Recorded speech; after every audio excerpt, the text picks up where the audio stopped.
Hello' everyone, আহিলোঁ আকৌ এটা নতুন ভিডিঅ'লৈ। আশা কৰোঁ ভিডিঅ'টো চাই ভাল পাব বুলি আৰু শেষলৈকে চাই যাব।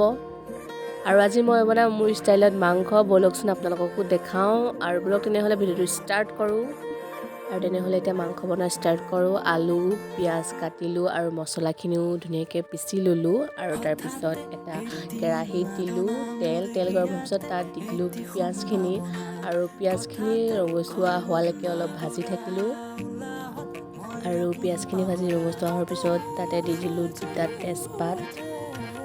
তাত ডাইৰেক্ট দি দিলোঁ মাংসখিনি অলপ ভাজি পেলাইহে তাত বাকী বস্তুখিনি দিম। এতিয়া মাংসখিনি ভালকৈ ভাজি লওঁ।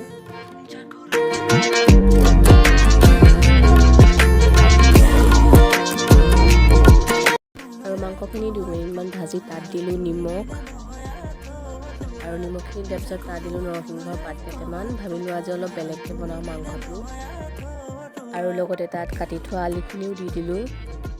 আৰু মই আদা নহৰু লগতে জলকীয়া জিৰা মছলাখিনিও ভালকৈ পিচি লৈছিলোঁ। আৰু কিনা মছলা বুলি তেনেকৈ একো দিয়া নাই, অকণমান খালি মিট মছলা দিছিলোঁ। আৰু গোটেইখিনি এনেকৈ মিক্স কৰি দি দিলোঁ। আৰু মছলাখিনি গোটেই মাংসত মিক্স হোৱাকৈ ভাজি ল'ম ভালকৈ অলপ টাইম। আৰু মছলাখিনি মিক্স হোৱাৰ পিছত চাওকচোন কি ধুনীয়া কালাৰ এটা আহিছে। আৰু মছলাখিনিৰ লগতে মই হালধি মিলাই দিছিলোঁ।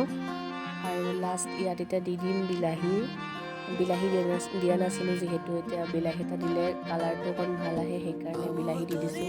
এতিয়া গোটেইখিনি ভালকৈ ভাজি মেলি পূৰা সিজিলে আৰু ইয়াত পানী অকণমান দি দিলে আমাৰ আজিৰ মাংস ৰেডি হৈ যাব। আৰু এই মাংস হৈ গ'ল, চাওকচোন কালাৰটো কি ধুনীয়া আহিছে। আৰু এতিয়া গোটেইখিনি হোৱাৰ পিছত ধুনীয়াকৈ ভাবিছোঁ থালিখন সজাই আপোনালোককো দেখাওঁ। ভাতখিনি ধুনীয়াকৈ সজাই ল'লোঁ। আৰু ইয়াত মাংস আজি যিটো মই স্পেচিয়েলকৈ বনাইছিলোঁ। আৰু লগত আছিলে কাঁচকল আৰু আলুৰ ভাজি আৰু জলকীয়া এটা ল'লোঁ আৰু আচাৰ অকণ ল'লোঁ। আৰু ধুনীয়াকৈ সজালোঁ কাঁহীখন। কেনেকুৱা লাগিছে জনাব। আৰু আজিলৈ আহিছোঁ, আকৌ নতুন এটা ভিডিঅ'ত আপোনালোকক লগ পাই আছোঁ। আৰু ভিডিঅ'টো চাই কেনেকুৱা পালে জনাবলৈ নাপাহৰিব। Bye bye.